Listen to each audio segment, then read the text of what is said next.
Olá, amigos, boa noite a todos vocês, queridos, sejam muito bem-vindos para mais uma edição, um episódio, esse é o número 4 do Espiritismo Ontem e Hoje, tratando das origens, FEB, origens, e estamos aqui com os nossos queridos Samuel Magalhães, Jorge Brito e Marta Antunes.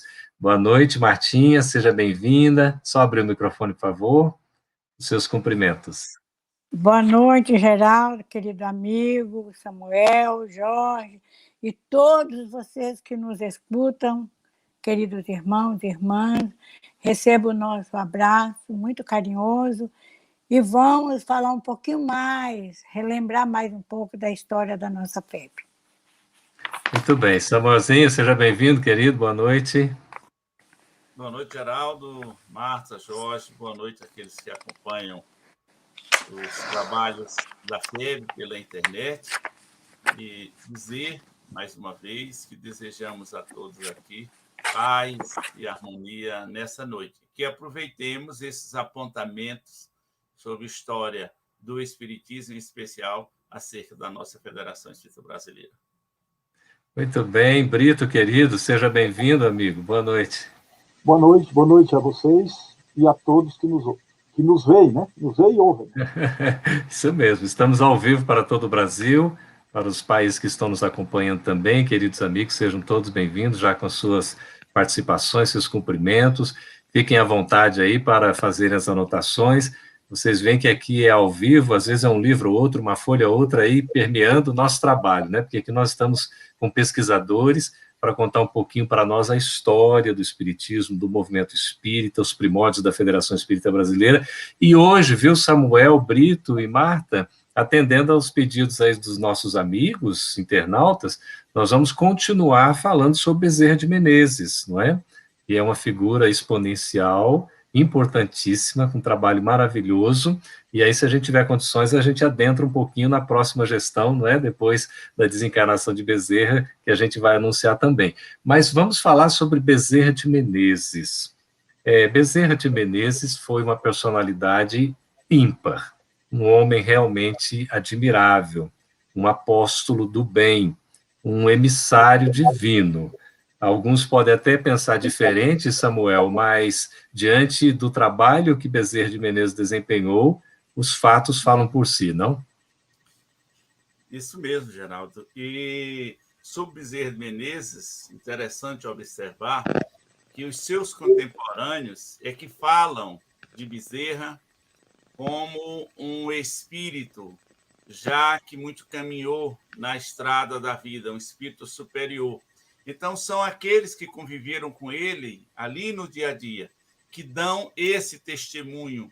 Então, não é uma busca de nenhum pesquisador, de nenhum historiador ou de revelação espiritual que tem trazido esse Bezerra nesse formato, embora isso também o faça. Mas há o testemunho daqueles que dividiram com ele a estrada, que o consideram realmente um espírito de notável evolução e que prestou grandes serviços ao espiritismo, em especial aqui no Brasil, que era a sua missão. Ele veio com essa missão. E note-se que num tempo razoavelmente curto, como é dos grandes espíritos. Kardec trabalha 14 anos. Você pega também aqui no Brasil muito conhecido, Eurípides Barçanufo, mais ou menos esse tempo.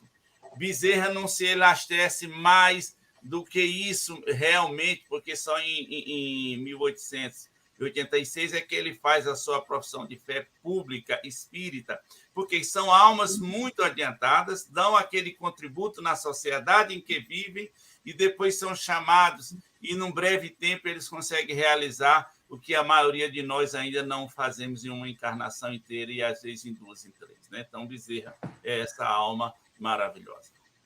Haja encarnações, né, Martinha, para a gente dar conta de fazer o que Bezerra fez, e olhe lá. Abre o seu microfone, querida, está fechado. Eu gostaria de lembrar aqui de onde nós paramos na semana passada, em que Emmanuel, no livro Ave Cristo, ele nos fala dessa venerável figura muito amada pelos brasileiros, e eu diria por várias pessoas, muitas pessoas no planeta. Né? No livro Ave Cristo, tem um texto, gente, em que você começa a ouvir, que eu estou falando no sentido espiritual, a descrição de Emmanuel, que ele denomina quem era o Bezerra de Menezes daquela época, o pregador de Lugdunum. Lugdunum. Lugdunum era o nome que a cidade de Lyon, na França, era o nome naquela época da cidade de Lyon, que hoje nós conhecemos como Lyon. Mas isso, e essa história do pregador de Lugdunum, Emmanuel fala que isso aconteceu no ano de 2017. Gente, no século III da nossa era. Ele veio de Lyon, com esse nome, e estava em Roma, e ele foi para as catacumbas, onde lá eles pregavam.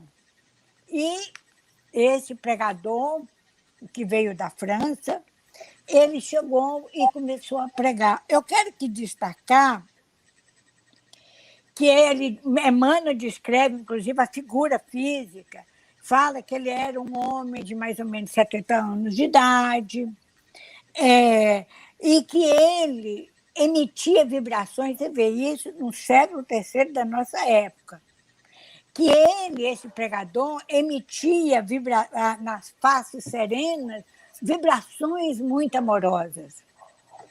E aquilo envolvia todos os cristãos que estavam ali no cemitério, né, nas catacumbas, ouvindo aquele pregador.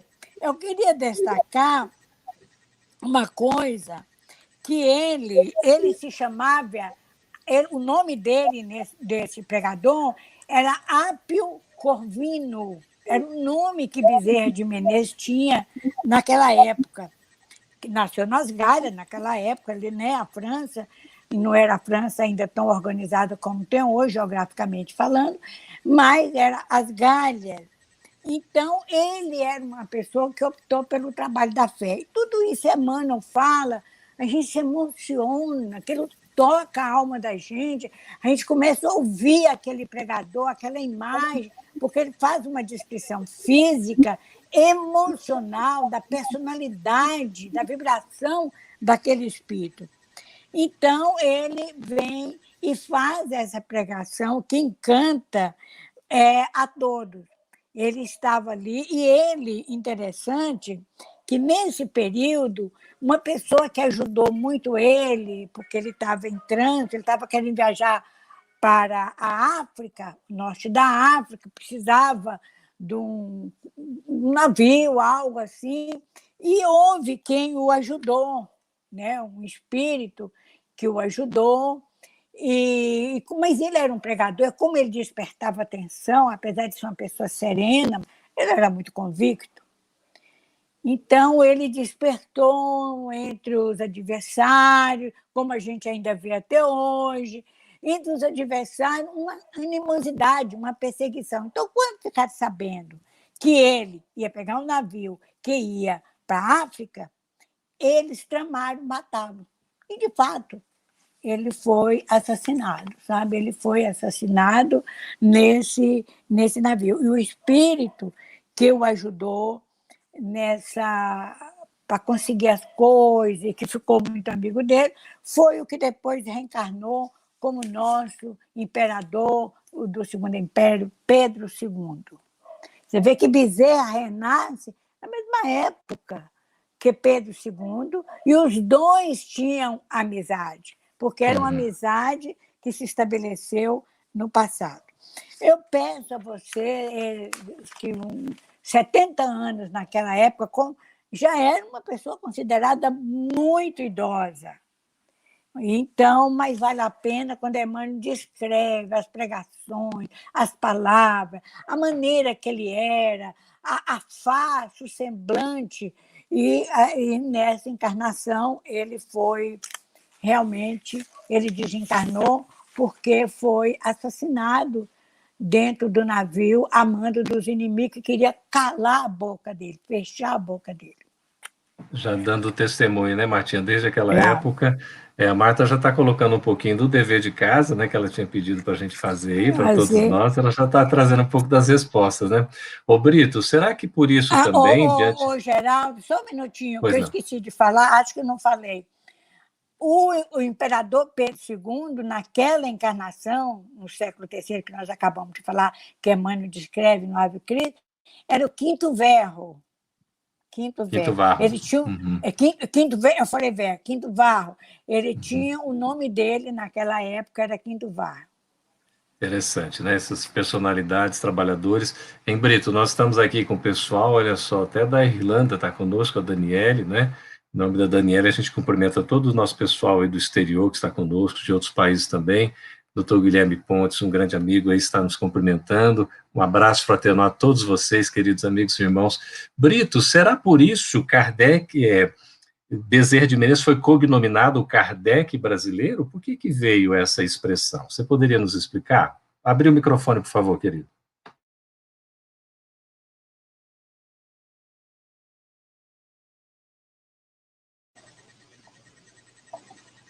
Eu falei aqui que, já que para falar de Bezerra de Menezes é preciso, assim, levar anos. Nosso conterrâneo Luciano Klein está trabalhando no livro há 20 anos. Esse livro sairá em parceria com a Federação Espírita Brasileira e a Federação Espírita do Estado do Ceará. Ele pesquisou Bezerra sobre todos os aspectos, mas sobre o aspecto humano. Esse aspecto humano é o que deixa, assim, nos deixa a opinar de que Bezerra era um homem com todos os seus defeitos e, digamos assim, e também o que ele fez de bem. A expressão Kardec brasileiro deve ser pela obra que ele fez aqui. Eu trabalhava, fazia trabalhos no GAEB, o Geraldo conhece, aqui de Taguatinga, no Distrito Federal, o grupo de assistência espiritual Eurípides Bassanufo, e uma época nós fizemos um trabalho sobre Bezerra de Menezes. E nos veio uma ideia, eu e o Raimundo, que é o nosso cunhado, também do Ceará, nós encontramos num reformador que eu havia pedido à Biblioteca Nacional, porque ainda não tinha acesso à Federação Espírita Brasileira, não conhecia o Geraldo, e nós precisávamos completar um romance do Dr. Bezerra que ele deixou no Reformador, A História de um Sonho, né? E nós fomos ao Geraldo e pedimos a complementação do Reformador, porque o da Biblioteca Nacional veio incompleta. Por sinal, esse Reformador que circula por aí, que não é o da FEB, mas o da Biblioteca Nacional, fui eu, inicialmente, que paguei o microfilme e depois foi transformado em tudo que está aí, certo? Então, nós fomos ao Geraldo, mas a publicação não foi feita pela FEB, foi feita por outra editora, pela Madras, e depois me veio a ideia de fazer um projeto de reedição, propunha a FEB um projeto de reedição das obras de Bezerra. Essas obras que ele deixou do Reformador, deixou em manuscrito, e a reedição de obras que ele tinha deixado. Isso foi assim, a minha entrada na federação, assim, o meu cartão de visita, o meu cartão de apresentação foi Bezerra. Tá? Então, pelo trabalho que Bezerra realizou, nós ainda vamos falar sobre os livros, não posso tomar o tempo todo, eu acredito que esse alcunho de Kardec brasileiro está dentro do trabalho que ele realizou, porque não existe um espírito de categoria, pode ter até igual, mas de categoria semelhante à de Bezerra, que possa equivaler digamos assim, em divulgação da doutrina. Eu já falei isso aqui através dos jornais. Ninguém fez mais pela doutrina, ou pode ter sido feito igual, do que Bezerra de Menezes. Que maravilha, né? Eu vou pedir aí a nossa produção, por favor, para trazer uma cartela com imagens dos primeiros presidentes da Federação Espírita Brasileira. Eu queria que o Samuelzinho, olha só que coisa linda, que o Samuel vai comentar, todo mundo vai falar, porque aqui nós temos, desde o primeiro presidente, Everton Quadros, que teve a sua gestão de 1884, então quando da fundação da FEB, até 1888. Depois tivemos uma gestão de Bezerra de Menezes, que foi 1889, apenas ali um ano. Depois entra o Dias da Cruz, de 1890 a 1894.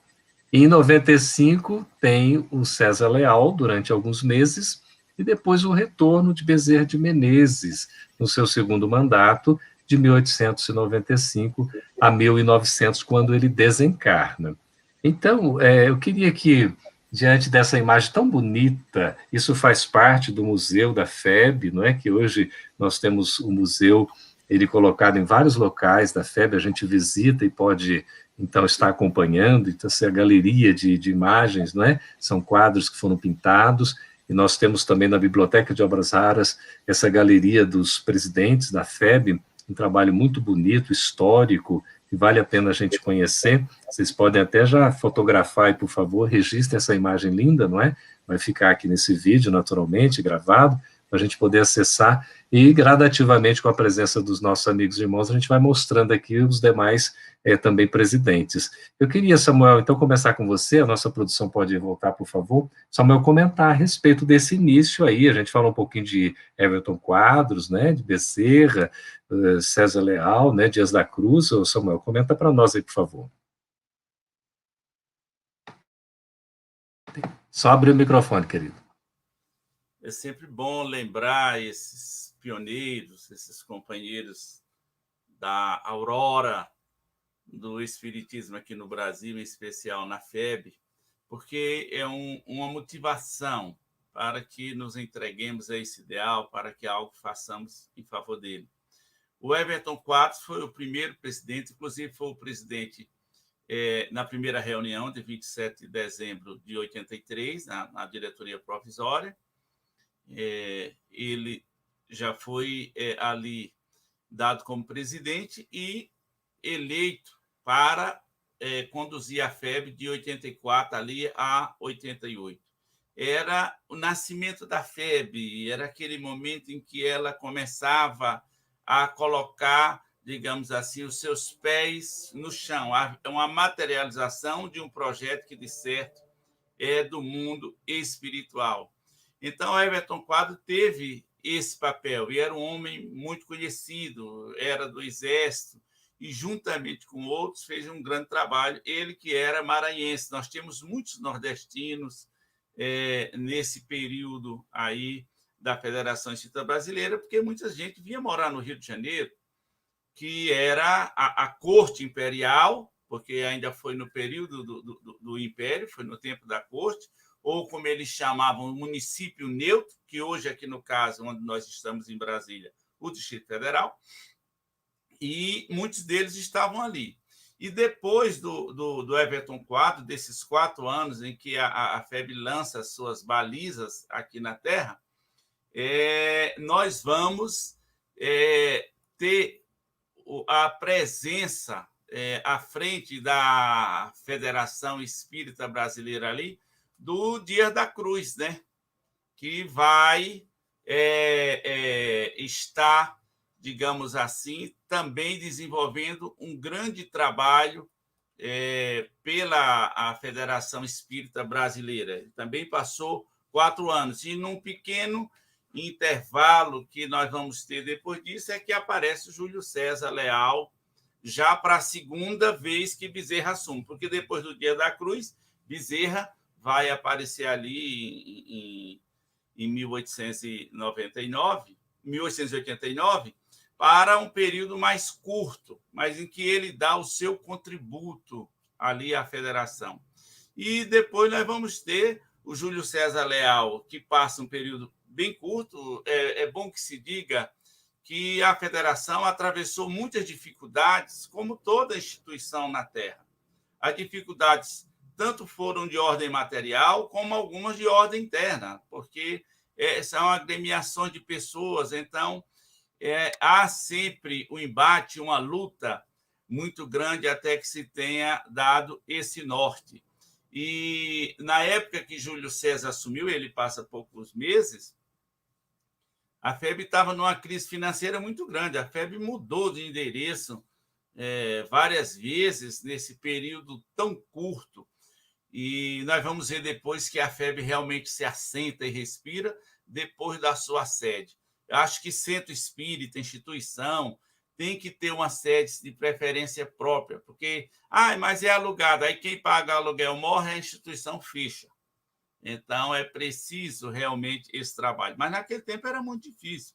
Então, todos esses companheiros, eles foram dedicados. Dias da Cruz era um homem assim conhecidíssimo no Rio de Janeiro, era um homem da sociedade, era uma pessoa assim bem posicionada, assim como Bezerra, que foi político, foi médico do Exército, foi médico de grande referência no Rio de Janeiro. Júlio César Leal, que muitos não conhecem, mas Júlio César Leal, baiano, esteve no Pernambuco, iniciando o espiritismo lá, e quando vem à frente da FEB, ele dá a sua contribuição.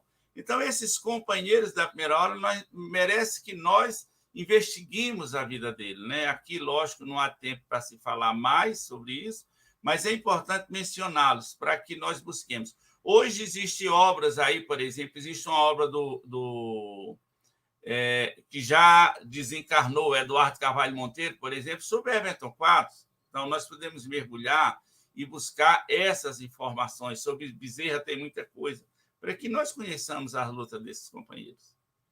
E vejamos aí, né, Martinha, que eram pessoas, como o Brito falou, homens, eram pessoas, né, seres humanos, tinham lá os seus enfrentamentos, as suas dificuldades, mas não há dúvida alguma de que demonstraram uma perseverança, não é? Até para servirem de exemplo de superação das dificuldades, das provas que enfrentaram, e o enorme trabalho que deixaram como um legado aí, como um testemunho, um exemplo para nós. Inclusive, assim, o doutor Dias da Cruz, um espírito que ainda está sempre envolvido com a causa FEB, é uma pessoa que qualquer pessoa que está passando por alguma dificuldade, ele assumiu esse compromisso de ajudar vários companheiros nossos.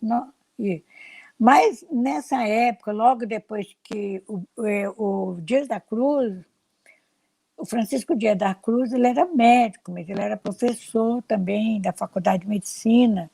Ele herdou a cátedra do pai dele, que também chamava Dias da Cruz, Francisco Dias da Cruz. E era uma pessoa de destaque, tinha um consultório que estava sempre muito cheio. E quando ele foi vice do Bezerra, depois ele se tornou presidente da FEB. Em uma outra eleição, ele se tornou presidente da FEB. E o que é interessante lembrar que, como Samuel destacou, a situação era muito difícil financeiramente, era uma doutrina nova, nós estávamos vivendo uma época do abolicionismo, todas aquelas coisas, né, que existiam, a própria a insatisfação de querer um novo regime político para o Brasil, que mais tarde veio a acontecer com a proclamação da República. Então, eram muitas ideias que fermentavam. Dias da Cruz mesmo, quando ele assumiu a presidência da FEB, depois do mandato dele como vice de Bezerra, ele assumiu os aluguéis altíssimos durante um tempo, para poder manter a instituição FEB, um local onde as pessoas podiam se encontrar, podiam se reunir. Então, pagava do próprio bolso, Martinha? Do próprio bolso.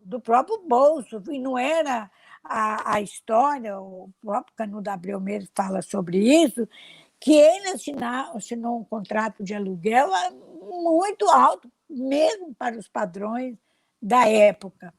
E o que a gente vê é que o Bezerra de Menezes ele teve como vice no primeiro mandato o Dr. Dias da Cruz, e no segundo mandato dele, que ele desencarnou, ele sendo presidente da FEB em um ano de 1900, foi o Leopoldo Cirne. Mas havia entre ambos, e na diretoria, mas entre os vices, que naquela época só havia um vice-presidente, hoje nós temos 4, então havia uma afinidade muito grande, uma sintonia doutrinária.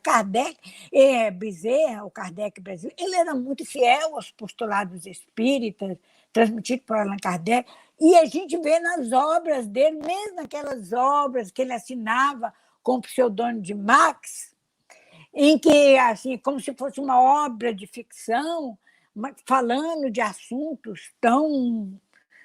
Pegava lá, colocava o dedo na ferida, como a abolição, a Guerra do Paraguai, né? A Pérola Negra, por exemplo, a história de Honorina, uma escrava negra que era muito evoluída, um espírito muito evoluído, aceitou aquela expiação de reencarnar como escravo, mas era um espírito muito evoluído, que aceitou a expiação, que já falava da reencarnação, da pluralidade das vidas. Então, Bezerra tem uma coisa interessante de Bezerra que eu gostaria de destacar, falando como ele pegava os princípios doutrinários, todos aqueles da codificação, e transformava numa linguagem para que todos pudessem entender.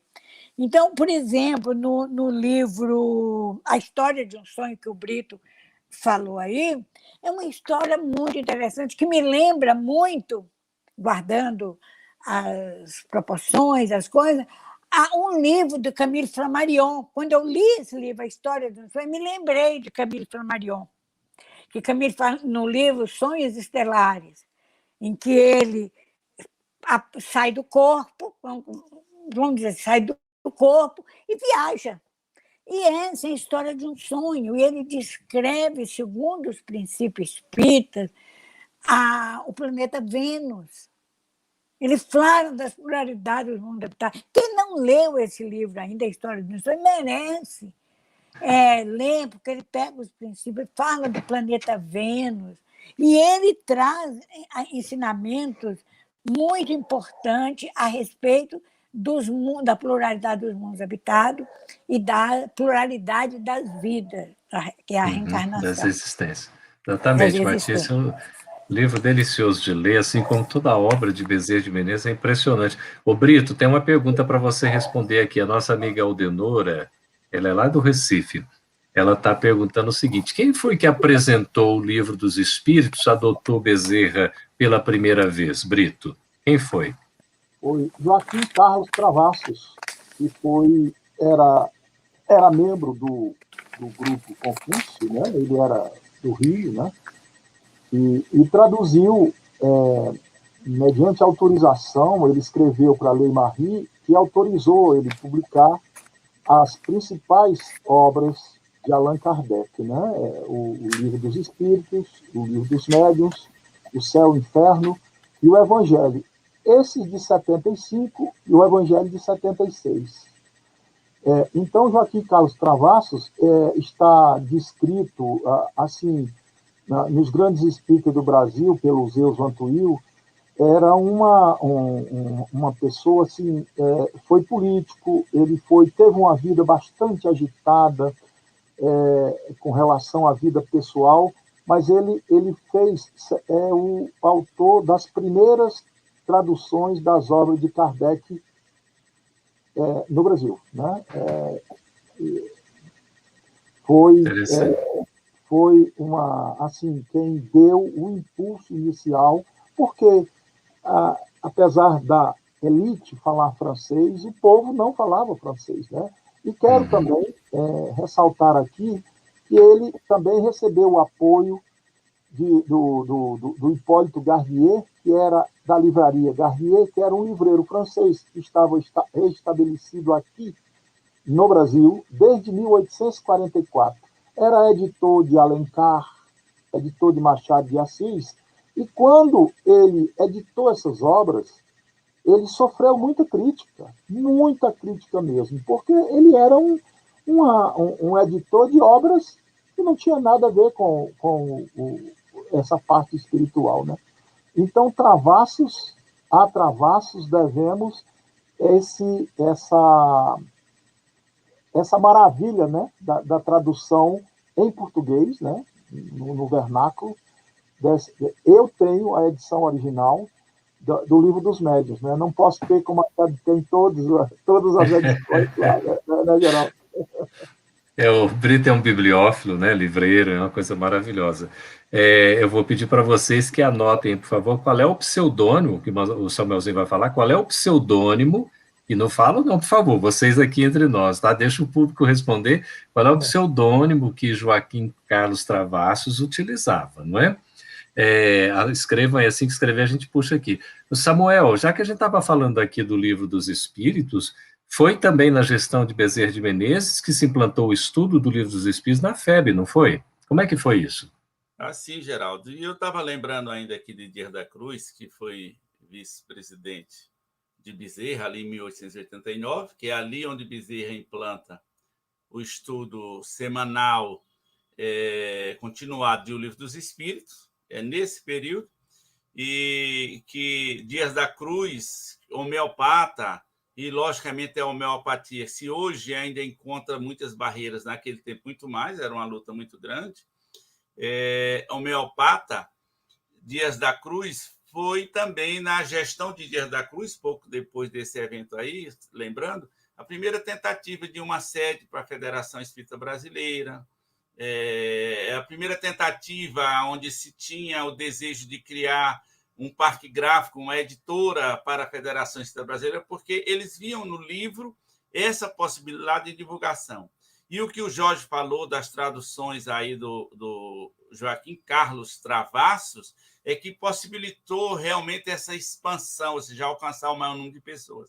E quando Bezerra institui, em 1889, o estudo do Livro dos Espíritos, que é a base, já que os outros 4 livros da codificação chamados, eles vão aprofundar temas que já estão no Livro dos Espíritos, nós vamos ver que mais tarde, Bezerra, em 95, vai retomar isso, onde ele mesmo fazia os comentários acerca do Livro dos Espíritos, que é uma reunião que ainda hoje a Federação Espírita Brasileira mantém às sextas-feiras, hoje conduzida pelo Zé Valdo, que conhece o Livro dos Espíritos de ponta a ponta, decorado. Que você perguntar, ele lhe diz. Interessante, é verdade. O livro é todo marcado, o livro físico dele é marcado em highlights lá em amarelo, em verde, em azul, em vermelho. Ele sabe as questões todas, é uma maravilha. O grande JV, amigo querido do coração, parceiro de diretoria da FEB. A Giane Lima, quando a Martinha falou da História de um Sonho, ela disse que esse livro é lindo, cheio de ensinamentos, e que adquiriu no Kindle, né?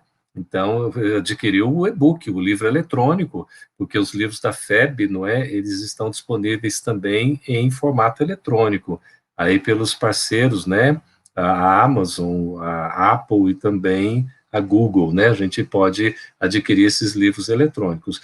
Mas, Brito, eu queria que você falasse também, que você começou a falar, a Marta falou do livro, porque Bezerra de Menezes, ele escreveu muitos livros. Ele era um literato, um grande escritor, assim, de uma lavra, né, que a gente começa a ler, você tem vontade de continuar lendo, é uma coisa maravilhosa. Conta para nós um pouquinho dessas obras que ele escreveu ainda em vida, enquanto encarnado aqui, antes de 1900. Só tem que abrir o microfone, Brito, por favor.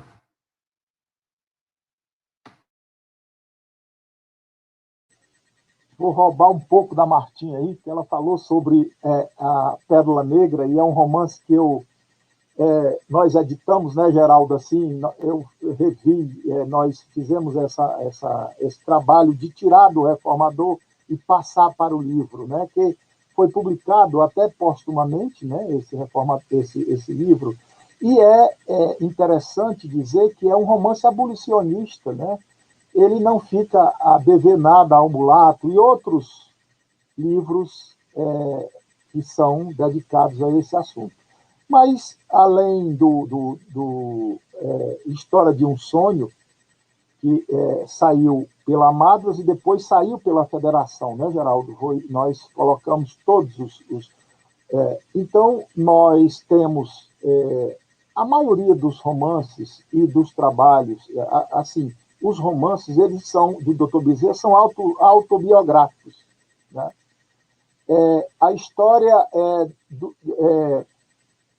Evangelho do Futuro, né, Geraldo, que é que nós publicamos pela Federação, está aí. Tem outros na fila, né, meu amigo Geraldo, para a gente publicar, tem outros romances para publicar. Vamos publicar.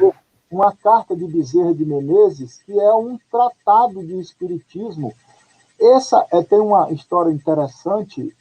Manuel Quintão estava em Fortaleza e ele recebeu do poeta Juvenal Galeno esse manuscrito. E esse manuscrito teve alguns nomes, 2 nomes anteriores, né?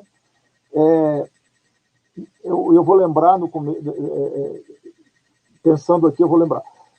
Então, ele chama-se Uma Carta de Bezerra de Menezes, o valioso autógrafo, e tem mais outro nome, até chegar a Uma Carta de Bezerra de Menezes, que ele escreveu para o irmão dele, que era católico, e ele se dizia espírita. O irmão dele era uma pessoa influente em Fortaleza, o Dr. Manuel Bezerra de Menezes, era uma pessoa muito influente em Fortaleza, e ele escreveu para ele justificando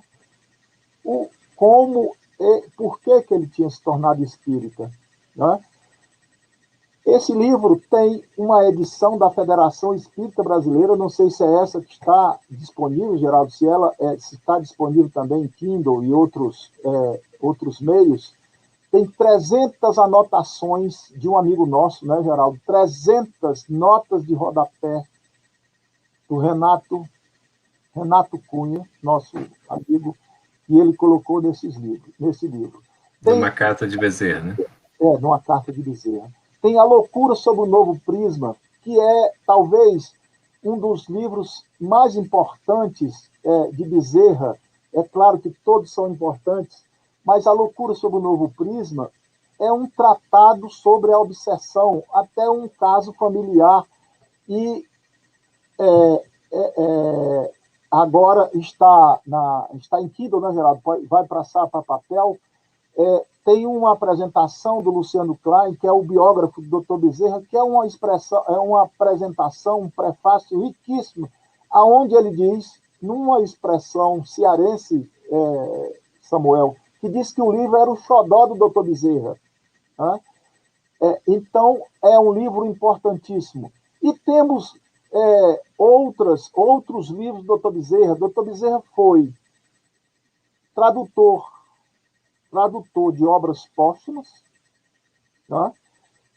Dr. Bezerra escreveu vários romances que estão inéditos, né, Geraldo, que vão ser publicados pela Federação. Escreveu Espiritismo, Estudos Filosóficos, que é um trabalho de divulgação do Espiritismo. É um trabalho assim que foi dos primeiros a fazer o trabalho de divulgação. Ele foi um dos primeiros a fazer isso. E tem outros livros. Tem uma tradução do espanhol também. Eu não me lembro agora o título, posso ver aqui, posso informar depois.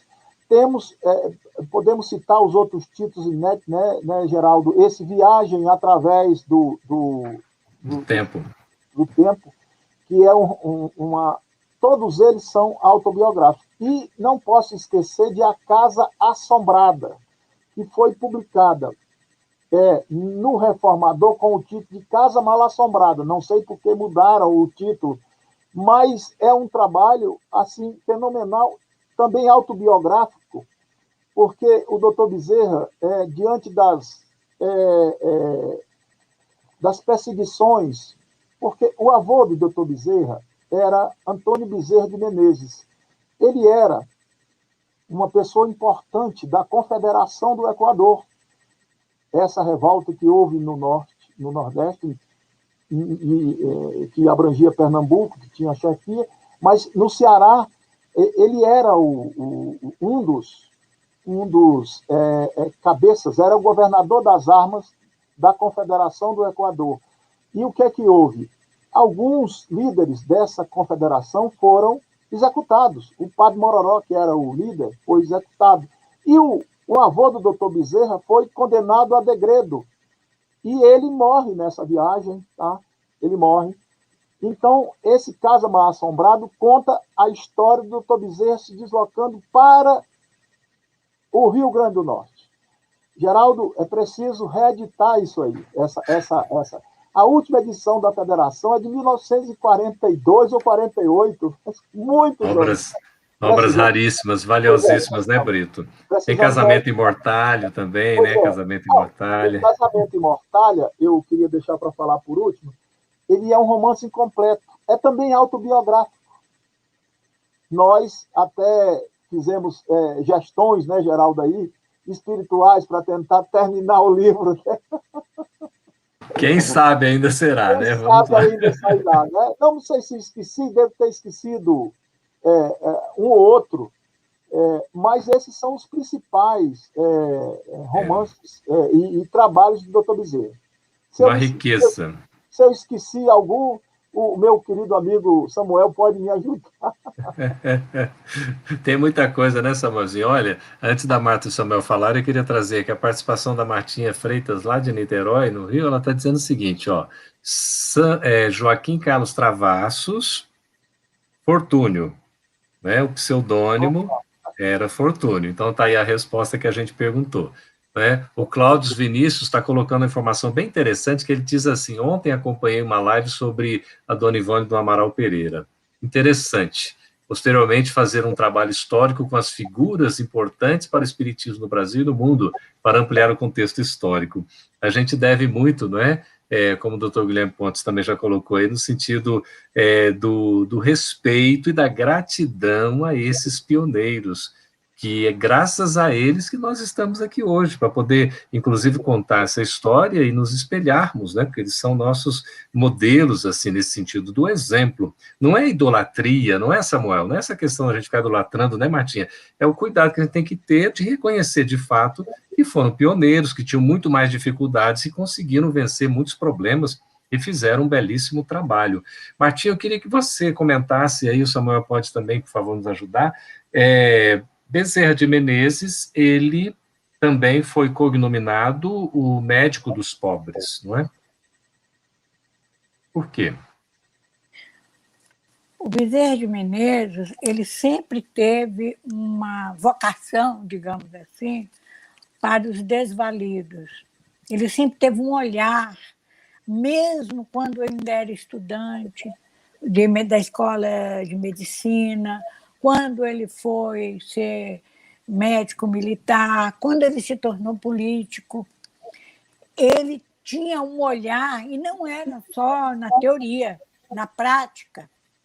Há muitos casos de Bezerra de Menezes, muitas histórias. Por exemplo, naquele livro do Bezerra, Ontem e Hoje tem muitas mensagens, mas nós temos Bezerra Chico, né? Nós temos lindos casos de Bezerra de Menezes, do Ramiro Gamo, esses livros, mas ele era um homem dedicado aos desvalidos, não só os desvalidos, economicamente falando, que não tinha recursos materiais, que vivia à margem da sociedade, mas também os desvalidos moralmente. Bezerra era aquela pessoa, dava um receituário, como tem uma das histórias, a pessoa não tinha como aviar, ele tirou o anel dele de formatura, existe essa história, para comprar os medicamentos. Ele era um homem desprendido, altamente desprendido, e era um médico dos pobres.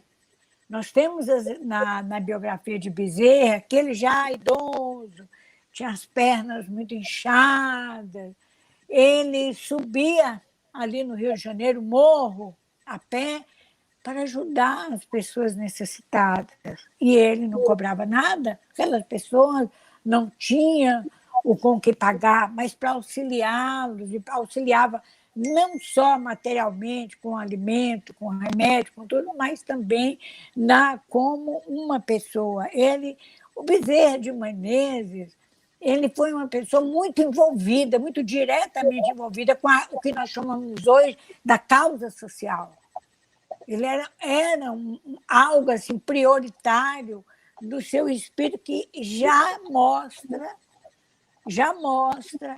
esse aspecto moral, de bondade do seu espírito. Então, o Bezerra de Menezes, por exemplo, no livro que o Jorge acabou de citar aí, A Loucura sob Novo Prisma, naquela época, as doenças mentais eram chamadas de loucura, era uma palavra, ainda é popularmente, hoje, doença mental mesmo são pouquíssimas, como a esquizofrenia. Hoje, a medicina moderna prefere chamar de distúrbios mentais. Então, Bezerra, nesse livro, é um tratado, gente, porque ele é um tratado de uma doença mental, do que é exatamente uma doença mental, uma enfermidade ou um distúrbio mental, que ele analisa grau, e o processo obsessivo, desde a obsessão simples até os processos mais graves de fascinação e subjugação.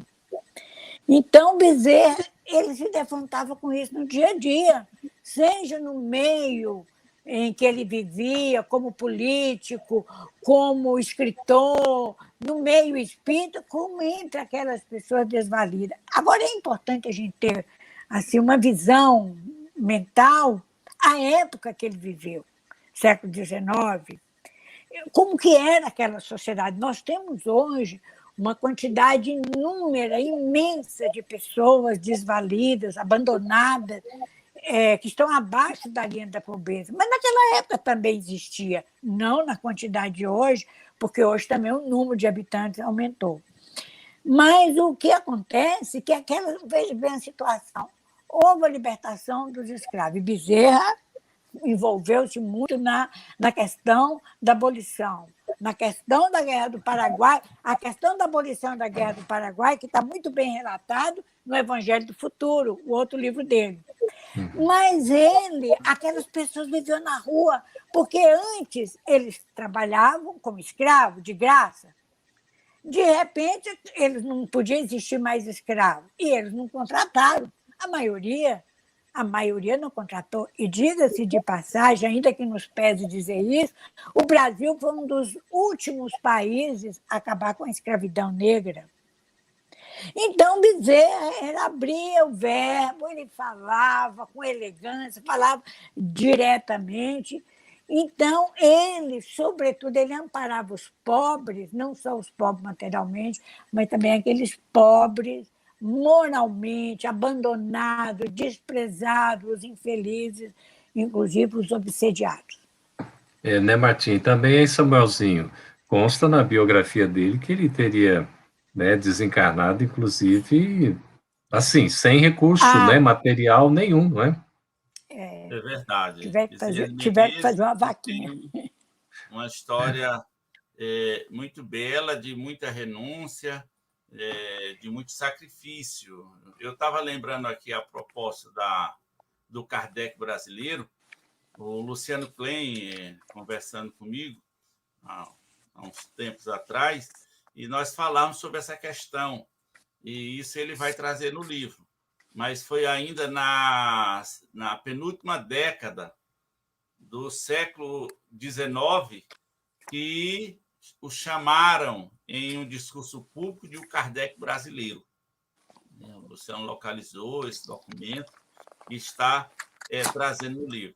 Quanto à questão do médico dos pobres, realmente Bezerra ficou conhecido como médico dos pobres porque ele atendia aquela população pobre. Mas ele não era o único, porque às vezes as pessoas acham que Bezerra foi cognominado médico dos pobres porque ele era o único. Por exemplo, em Manaus, quando fizemos uma pesquisa sobre o espiritismo no Amazonas, publicamos um trabalho, lá tinha um médico dos pobres, chamado Adriano Jorge, e hoje tem um bairro em homenagem a ele lá, que é chamado de Adrianópolis. Então, esse médico dos pobres tinha em vários lugares que cuidavam. Agora, Bezerra fica com esse nome até pelo trabalho e a sua preocupação com o necessitado, que foi de sempre. Isso é da alma do Bezerra de Menezes, cuidar dessas pessoas que estavam assim, ou que estejam em necessidade. Então, é preciso conhecer mais e valorizar o trabalho de uma alma como Bezerra. E, coincidentemente, quando Bezerra estava como vice-presidente da FEB, que vai surgir na Federação Espírita Brasileira um grupo, vai criar um trabalho chamado de assistência aos necessitados. Era um trabalho independente, não era um trabalho da FEB. Ele funcionava dentro da FEB ali, mas depois Bezerra é quem vai transformar isso num departamento da FEB, né? Ou seja, ele traz para dentro da federação aquilo que ele já vinha fazendo, e é um trabalho que ainda hoje é realizado. Interessante, eu estava olhando esse trabalho da assistência ao necessitado. A FEB hoje assiste um bom número de famílias, e que tem muita gente ajudando, né? Logicamente, para esse trabalho. Mas, à época, os registros dizem que eles assistiam 200 famílias quinzenalmente. Quer dizer, imaginemos, possivelmente não era na mesma quantidade, mas o esforço dessas pessoas. E ali estava a alma de Bezerra, estava o espírito de Bezerra, que é a parte prática do espiritismo. Porque se o espiritismo não nos tornar pessoas melhores, dizer, nós deixamos de entender essa função do espiritismo. Já que é para levar a humanidade a uma era nova, nós sabemos que a parte moral ela precisa ser realizada, né? E Bezerra é exemplo disso aí. Olha, Samuelzinho, você está falando, nós teremos em abril, o primeiro programa de abril vai ser com esse trio aqui, não é? A gente acompanhando esse trio maravilhoso, não é? De pesquisadores, estudiosos, todo primeira quinta-feira do mês, até o meio do ano, nós vamos com eles aqui, já assumimos o compromisso, colocamos ao vivo, né? E aqui a gente faz ao vivo assim, ó, a Martinha pesquisadora levanta, pega o livro na estante, já está certinho ali onde vai pegar. Eu quero mostrar para vocês, olha como é que é velhinho, está todo desmontando. Esse livro, Obra rara. Grupos Espírita, que o Samuel acabou de falar aí, gente, e ele, como organizar sua organização, Grupos Espírita, sua organização e fins, de acordo com a orientação seguida por quem? Pela assistência às necessidades da Federação Espírita Brasileira. Gente, isso foi uma publicação Maravilha. de 1933, que Bezerra já tinha desencarnado há muito tempo. Exato. Mas conta tudo aqui. Quer dizer, eles fizeram tudo, eles prepararam o Rio. Nós vamos ter 2 programas, então, o segundo e o terceiro programas de abril serão exatamente sobre a parte da caridade, né, que integra a bandeira de Ismael, da FEB. Todo o trabalho iniciou-se com a caridade, continua e deve continuar sempre, porque fora da caridade não há salvação, não é isso? Fora da prática do bem não há felicidade. Então, nós teremos aqui as presenças do Godinho, presidente da FEB, da Lourdes, que é vice-presidente na área, né, da prática doutrinária, e também da assistência, e teremos a Gislaine, que é a diretora que responde nesse sentido, para contar um pouco dessa história para nós aí em 2 programas, tá certo? Olha só, quem está conosco aqui também é Ednólia Peixinho, né? Querida amiga, né? Ela está cumprimentando, dando os parabéns pela iniciativa. Estamos felizes por esse resgate histórico, priorizando os pioneiros, e deixaram um legado significativo no contexto espírita do nosso Brasil. Realmente, não é? É um legado muito importante. Mas eu queria que vocês comentassem também, porque, como o Samuel colocou anteriormente, não foi nada muito simples, não é? Bezerra de Menezes, ele teria sido praticamente convidado ou convocado para um segundo mandato em que havia muita dificuldade no relacionamento. Vocês poderiam comentar um pouco sobre isso aí, mais de forma objetiva, para a gente entender como é que foi isso, não é? Pode falar, começa aí, Jorge. Você, rapidamente, depois vai falando Samuel, Martinha. Eu quero só complementar a bibliografia do Dr. Bezerra, que é muita coisa, e eu me pautei mais pelo Leopoldo Cirne, mas nós estamos em Bezerra. Então, Diagnóstico do Cancro, ele escreveu uma tese, 1856, a escravidão do Brasil e as medidas que convém tomar para extingui-la sem danos para a nação. 1869, obra de caráter abolicionista. Breve considerações sobre a seca do Norte. 1877. E um romance aqui que não é praticamente espírita, Os Carneiros de Panujo. Estava previsto a gente reeditar isso também, né, Geraldo? Dentro É um romance filosófico-político. Eu falei que ele havia sido... Quer dizer, esses livros aqui são antes de Bezerra ser... 1890 não, já era espírita. Antes de Bezerra ser espírita, né? E eu tinha falado de um relatório sobre a seca. Vou tentar colocar aqui, Geraldo. Eu fico... Segura firme ante a câmera, é isso. Mais para o centro. Aí, segura.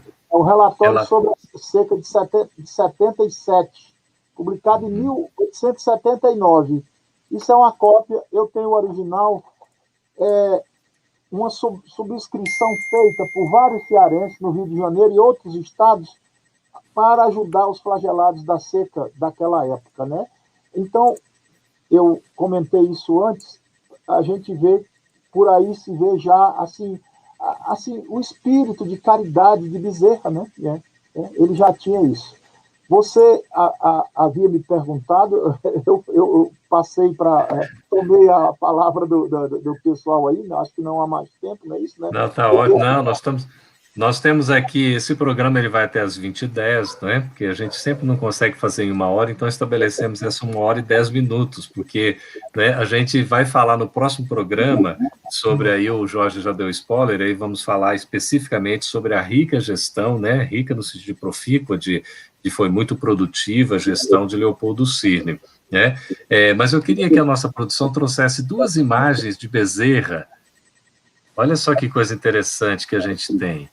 Não são muito conhecidas, né, Samuel e Martim? Olha aí, Brito. Uma ele mais novo, outra ele já mais, né? Mais idoso, essa né? Imagem rasurada aqui, o Luciano encomendou um trabalho, ela está uma perfeição. Ela vai sair no livro. Ele tem essa foto original. Ótimo. Ficou perfeita. Beleza. Isso é muito bom, isso porque esses resgates históricos, né, vão trazendo importantes revelações. É claro que a gente vai ter isso mais disponível depois da publicação, né? Os pesquisadores, historiadores têm isso, né, Samuel? Quando você vai segurando um pouco, é natural até para dar aquele furo jornalístico, né? E a investigação, ela nunca se esgota dessas personalidades. Como você estava perguntando aí, Bezerra realmente assume a FEB na sua segunda gestão, no momento crítico.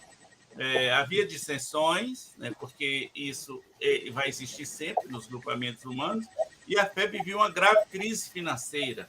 Eu acho que talvez tenha sido a maior crise que a FEB viveu nos primeiros tempos, tenha sido essa. Tanto que, quando convidam Bezerra, a gente lê no livro de ata, não é ele que pede, são as pessoas que oferecem a ele amplos poderes para resolver a questão, porque ninguém sabia como fazer.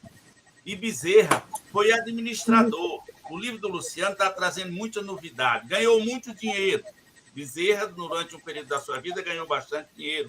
Ele foi administrador, foi banqueiro.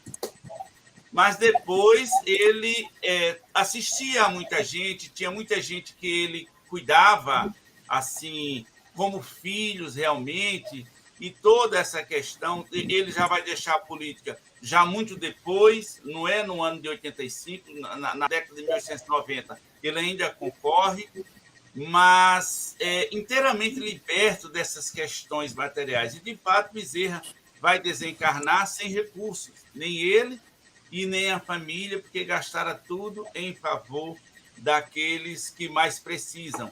Mas nesses quase 5 anos que ele fica à frente da FEB na segunda gestão, é que ele vai dar o tom, por exemplo, para a unificação, que só vai acontecendo depois. Mas as ideias já estão ali no nascedouro, a união dos espíritas.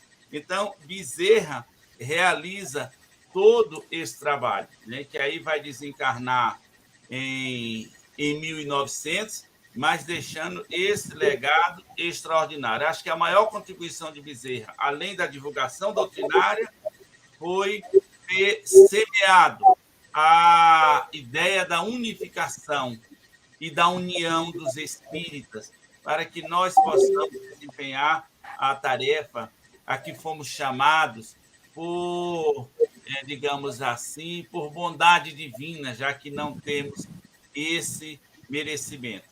O livro que o Luciano está concluindo e que estamos prefaciando, olha, extraordinário. O Jorge falou que o Luciano envolveu muito no Bezerra, Homem. Nós escrevemos junto com ele um trabalho em 2000, no centenário de Bezerra, foi publicado pela Lastrates, em que somos um dos colaboradores do livro, um dos autores, que é Bezerra Menezes, quatro documentos. Mas ele, podemos dizer que é o apêndice desse livro novo do Luciano, que vem debruçando aí sobre Bezerra Menezes, e com certeza nós vamos, no Movimento Espírita, poder conhecer mais essa alma extraordinária que tanto fez pelo Espiritismo no Brasil e pela Terra. Que maravilha, né? Se tudo der certo, essa obra sai no segundo semestre, né? Porque é uma obra alentada. Olha, nosso tempo já está voando. Eu vou pedir o seguinte para a Martinha se manifestar e depois os demais também já se preparando e falando no sentido das suas despedidas. Marta, mas eu tenho ainda uma questão, pedindo aos demais que fechem só o microfone, por favor. Martinha, Bezerra de Menezes enfrentou muitas dificuldades, inclusive ele foi chamado, como o Samuel estava falando, né, no momento em que ele precisou, né, tomar assim, né, o prumo, né, ele assumiu uma autoridade, inclusive. Conta para nós rapidamente como é que foi isso e o papel de Bezerra. Nessa segunda gestão do Bezerra, e tinha que ser Bezerra, pela experiência acumulada não só naquela encarnação, uma pessoa que sabia decidir, a moral dele, ele era uma pessoa muito respeitada, como das experiências anteriores. Então, havia realmente umas dificuldades, como o Samuel destacou, de ordem financeira e de ideias. Essas dificuldades de ideias, de vez em quando, aparecem, não só no movimento espírita, mas em todo o campo de ideias da humanidade. E o Bezerra de Menezes foi um momento crucial, aquele, eu diria, que chegou numa das encruzilhadas que a nossa instituição, que a nossa FEB chegou. Porque, naquele momento, ou adotava um programa mais voltado para a ciência, porque a ciência, no final do século XIX, né, início do século XX, ela estava deslumbrando a todos, estava rompendo definitivamente no mundo com a religião. Então, havia, né, formar mais uma academia no sentido de estudo, pesquisar mais as ideias, os princípios, os aspectos científicos e filosóficos da doutrina espírita. Mas, para nós vivenciarmos essa mensagem, essa doutrina espiritualista, como fala no Livro dos Espíritos, na sua página de Rons, o Livro dos Espíritos, ou doutrina espiritualista, filosofia espiritualista, nós precisamos abrir mão, ou precisamos desenvolver a nossa capacidade de amar, de compreender o próximo. Então, senão a gente fica num academicismo que é estéril, que fica muito assim de cátedra, muito distante da realidade cotidiana que todos vivemos, no planeta de expiação e prova, ainda somos um planeta de expiação e prova, com muitas lutas, com muitas dificuldades, como nós estamos vivendo no atual momento, não só da pandemia, mas de muitos outros problemas. Então, Bezerra de Menezes, naquele momento, foi crucial, naquele mandato dele, porque ele assumiu as consequências morais da doutrina espírita, que era uma preocupação de Allan Kardec. Tudo que Kardec falava, tudo que ele escrevia, às vezes uma frasezinha, um pequeno discurso, ele chamava atenção para as consequências morais, porque a formação dele era humanista. Ele era uma pessoa que pesava as consequências morais. E se os nossos cientistas do passado e do presente pesassem, tivessem pesado ou pesassem as consequências morais, a humanidade estaria num processo de progresso fenomenal. Mas hoje a gente vê pessoas, irmãos destruindo irmãos, utilizando tecnologias avançadas, etc., bélicas, para o domínio, para a subjugação. Então, Bezerra viu que estava tendo essa tendência. É importante o aspecto científico? Claro que é. O aspecto filosófico? Claro que é. Mas é preciso que esse conhecimento seja colocado em prática à luz da moral do Evangelho, que é a nossa doutrina. Então, o Bezerra ocupou um ponto estratégico, e confesso, com todo respeito aos nossos pioneiros e aquelas pessoas de grande estirpe que estavam ali, tinha que ser Bezerra mesmo. E ele começou, já tinha começado desde o primeiro mandato, a trabalhar a união dos espíritas e a unificação do movimento espírita, como nós falamos na semana passada. Então, Bezerra de Menezes, para encerrar, eu sei que o tempo é curto, ele começou a trabalhar que os diretores e o Leopoldo Cine, que era o seu vice naquele último mandato, absorveu de corpo e alma, como a gente vai ver depois na gestão de Leopoldo Cine, iniciando o século XX. Ótimo. E Martim Brito? Ótimo, excelente. Muito obrigado, viu, Martim, pela presença, pela participação. Brito, você já estava aí se preparando, né, para o Leopoldo Cine, vai ser na próxima semana. O nosso amigo está dizendo aqui, doutor Bezerra desencarnou pobre material, mas espiritualmente de uma riqueza imensurável. Brito, para suas despedidas aí ao nosso público, nosso tempo já foi, querido. Eu serei rápido, porque você me pediu uma coisa e eu aprendi outra, né? A Sociedade Acadêmica Deus, Cristo e Caridade, o Grupo Espírita Fraternidade e o Centro Espírita do Brasil, da União Espírita do Brasil, eles tinham o propósito de unificação do pessoal, do povo espírita, né? Vamos dizer assim. E eles falharam. E foi a federação, eles foram naquela discussão, aquela discussão entre místico e científicos, e aí o doutor Bezerra era considerado um místico, e ele foi chamado para unir essa coisa aí. Mas não pense que alguns fizeram a debandada, fizeram. Alguns não se entrosaram, mas o doutor Bezerra foi chamado porque ele tinha aquele poder de união. E dizem que o doutor Bezerra pediu poderes discricionários. Isso tudo é história, porque não existe estatuto que deu a Bezerra, nada disso, essa coisa. Então, o poder de união dele foi importante para a continuação da federação, inclusive até hoje, né? Sem dúvida. É isso aí, Brito, muito obrigado pela participação, querido. Satisfação, viu, você estar conosco. Samuelzinho, para as palavras finais, querido. Tá, Geraldo, ser bem rápido também. Sobre essa questão dos poderes do Bezerra, não está no estatuto, mas está no livro de atas. As pessoas concederam a ele, assim, e resolve as coisas, né? Está lá no livro de atas, mas não está nos estatutos. Mas eu queria só lembrar, a propósito de Bezerra, esse ponto do espiritismo evangélico doutrinário. Eu quero lembrar que não é nem Bezerra de Menezes, é Allan Kardec, no seu discurso, no dia 1º de novembro de 1868, na Sociedade Parisiense de Estudos Espíritas, quando se comemorava o que se chamava Dia dos Mortos. Allan Kardec vai nos dizer, que eu acho assim uma frase belíssima: a caridade é a alma do Espiritismo. São palavras de Allan Kardec. Essa alma é a síntese. Então, tudo que tem no Espiritismo é para nos levar à caridade, e essa caridade, o caminho, realmente é a mensagem do Evangelho. Hoje, digamos assim, explicado pelas luzes do mundo espiritual superior. E Bezerra representou tudo isso, continua representando, e que nós sigamos, como se diz hoje popularmente, o líder. Vamos que vamos, sempre com o líder, com Jesus, né, com Ismael, com Bezerra, com Chico, bem acompanhado. Samuel, muito obrigado, viu? Uma satisfação ter estado aqui na companhia de vocês, Martinha, Brito, Samuel. Fiquem com Deus e vamos seguir trabalhando. Muito obrigado, queridos amigos, pela participação, pela presença de todos. Na próxima quinta-feira, às 19 horas, nós estamos aqui novamente, aí dando sequência, agora, dessa vez, na gestão de Leopoldo Cine. Estejam aí conosco. Um beijo no coração, abraço virtual e até o próximo programa. Paz a todos.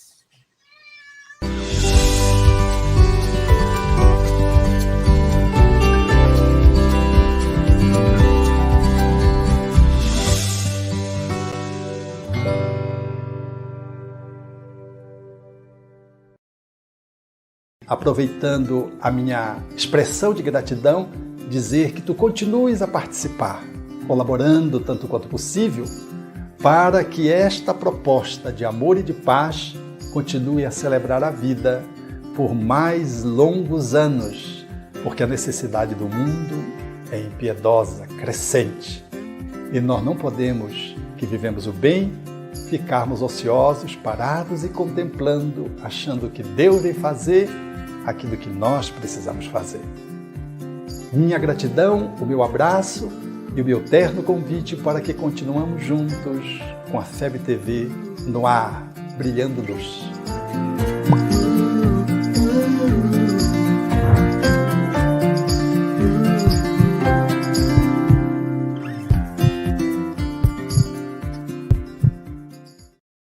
Conheça a Federação Espírita Brasileira, que busca mostrar quem ela é. O trabalho realizado por meio desta instituição centenária, trazendo você para dentro da nossa casa. Como surgiu a Federação Espírita Brasileira? De Augusto Elias, o seu fundador, aos dias de hoje, o que ocorreu? Quem foram e quem são os vultos que fizeram e fazem parte desta história? Qual a relação de nomes como Chico Xavier, Bezerra de Menezes, Simone Pereira com esta instituição? Qual a sua missão? Como ela atua na formação do homem de bem? Apresentaremos a Federação Espírita Brasileira em formato dinâmico com vídeos, depoimentos, postagens históricas, áudios. Conheça e faça parte desta família.